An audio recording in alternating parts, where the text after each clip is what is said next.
Hi! In front of me is Nothing Phone 2, and today I would like to show you how you can connect it to printer.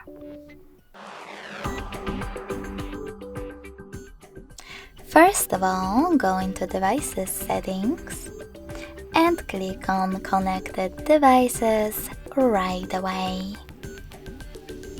Then tap on Connection Preferences, select Printing and Default Print Service.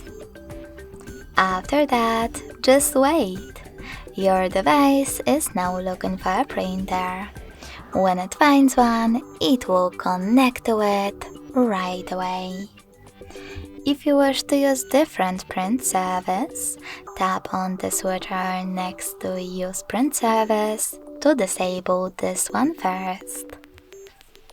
Then go back, tap on Add Service, and download the best one for you. In my case, HP1.